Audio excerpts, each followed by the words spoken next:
Юрий Федорович Выгодов, пожалуйста. Уважаемые коллеги, в целом нет таких серьезных каких-то претензий к тому, что нам предложено сегодня Министерством финансов. Но три вопроса у меня все-таки есть. И, Анна Анатольевна, я опять возвращаюсь к вопросу, который задавал на заседании комитета по бюджету. Это по покупке здания в парке. Первое. Здание там не 2000 квадратных метров, а 1157. Оно готово лишь на 60%. Таким образом, стоимость здания 205 миллионов не окончательно. Придется еще вложить практически столько. То есть стоимость квадратного метра уже будет свыше 300 тысяч рублей. Здание и земельный участок находятся в зоне подтопления, так как в период тайфунов озеро Верхнее оно уже неоднократно выходило из берегов. Следующий вопрос. Земельный участок в аренде изначально предполагалось строительство детского развлекательного комплекса. Но, к сожалению, его так там и нет, так как цель выделения участка, а именно строительство объекта детский развлекательный комплекс, не достигнута. Мы не знаем пока результаты прошлогодней проверки прокуратуры, которая в октябре 2018 года должна была проверить в том числе законность выделения земельного участка собственнику здания. Не представлен ни один документ, касающийся технического состояния здания, в том числе и его оценки. Оценочную стоимость здания мы можем видеть лишь в решении арбитражного суда, так как оно находится в залоге и подлежит продаже в целях погашения долга. В феврале прошлого года собственника здания проверяла Государственная инспекция строительного надзора Сахалинской области. Наверное, надо поинтересоваться, каковы результаты проверки. Поэтому я предлагаю сегодня процесс приобретения здания приостановить до выяснения всех обстоятельств этого дела. При необходимости обратиться к прокурору Сахалинской области с просьбой оказать содействие в проверке этой сделки. Пора прекратить эти эффективные закупки. Я не зря начинал о том, что данный вопрос рассматривался на городской думе в октябре прошлого года. Там ребята хорошо знают эту ситуацию, они отказались. Мы уже в свое время покупали Сахинвест за 304 миллиона, хотя он продавался в разы дешевле. Резиновый купол на арендованной земле за 270 миллионов. И, естественно, Поларис. Поэтому у нас как раз есть возможность прославиться еще на подобие Полариса. Поэтому нам торопиться некуда. И если кто-то решил помочь, в кавычках, собственнику, быстрее погасить долги по решению суда, освободившиеся средства мы предлагаем направить на организацию бесплатного питания всех учащихся 5-7 классов. Это у меня первый вопрос. Второй вопрос. По программе создания безопасных и комфортных условий проживания граждан на территории Сахалинской области мы увеличим на 145,4 миллиона. Хорошее. Но при этом мы не учитываем того, что многие наши управляющие компании повысили тарифы на обслуживание домов и не оставляют попытку продолжать в этом же духе. Причем уже вот в наш адрес поступило немало жалоб по данному вопросу. Понятно, если бы эти услуги оказывались качественными, но количество жалоб на работу управляющих компаний только увеличивается. Даже такие элементарные услуги, как дератизация, дезинфекция подвалов, которые предусмотрены в тарифе, не проводятся или зачастую проводятся формально. Поэтому, на мой взгляд, прежде чем выделять такие огромные средства, тем более в конце года из бюджета, необходимо провести анализ деятельности управляющих компаний на территории области тарифов на обслуживание и посмотреть, куда идут средства собственников жилья и наладить, в конце концов, работу в данной сфере. И третий вопрос. Поддержка муниципальных программ формирования современной городской среды. Почему у меня возник этот вопрос? В августе я обратился специально в правительство области с просьбой провести обследование всех придомовых территорий. В сентябре получил ответ от Министерства жилищно-коммунального хозяйства. И вывод только один.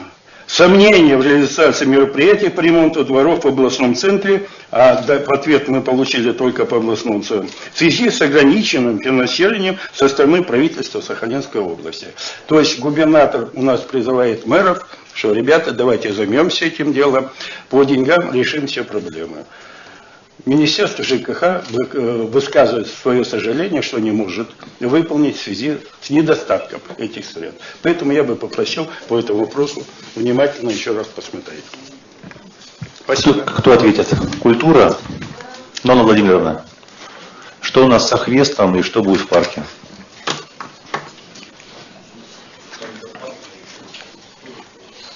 Добрый день, уважаемые депутаты. Значит, по вопросу Сахвест вы говорите, что вы пожалели о приобретении. Я могу сказать о той части, которая передана в Министерство культуры, где я скажу, нет, вы тоже, нет, я скажу, подождите. Значит, мы успешно реализуем деятельность областного научного центра по народному творчеству. Здание максимально загружено. Это по Сахалинвесту. По парку. Здание в парке было выбрано для реализации проекта образовательно-выставочного направления сферы культуры. Не только парк, там несколько было зданий, которые мы рассматривали. Что касается действий прокуратуры или каких-то других действий, значит, если бы у вас на руках были негативные какие-то результаты, вы бы наверняка их озвучили. В данном случае результатов негативных нет. Насколько я знаю, была проверка после того, как городская дума отказала в приобретении данного здания, прокуратура с проверкой туда зашла. В документы оценочные, которые были предоставлены прошлогодние, мы заказали еще повторную экспертизу, сумма в принципе не поменялась.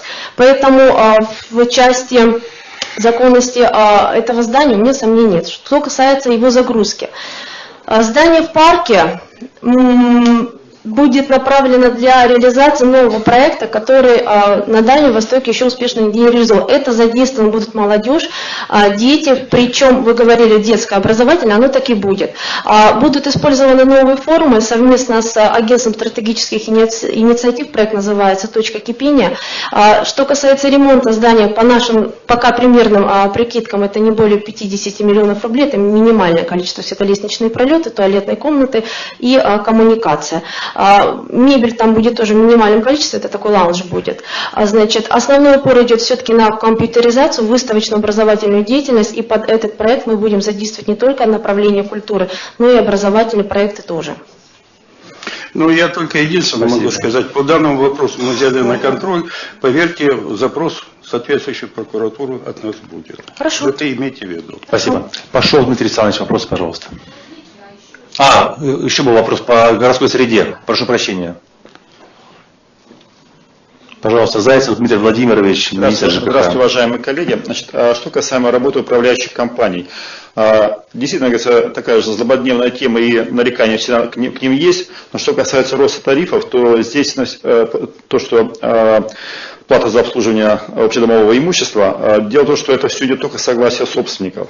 Единственное, что могут быть это претензии собственников на то, что каким-то образом их обошли при принятии этого решения. Возможно, такие случаи есть. Как правило, жилищная инспекция с прокуратурой, это достаточно эффективно с этой темой разбираются.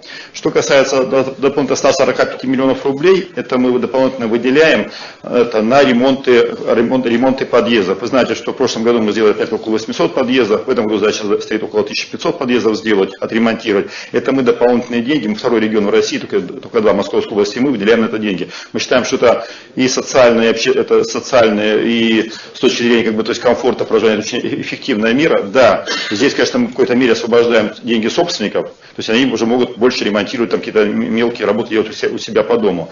Но в этом году, почему мы дополнительно выделяем?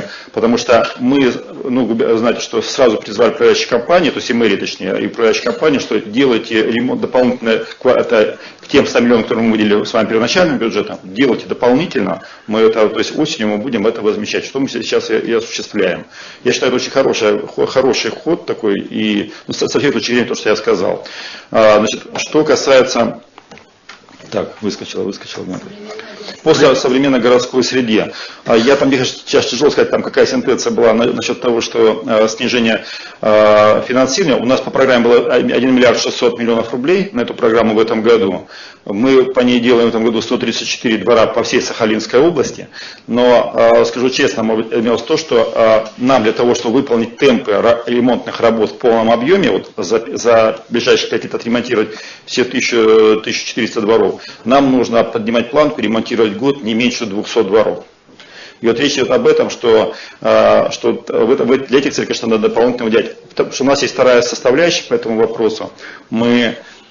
Поэтому, говорится, мы в этом году, помимо 134 дворов, сделаем еще дополнительные, где-то у нас будет на 145-150 дворов мы в этом году сделаем.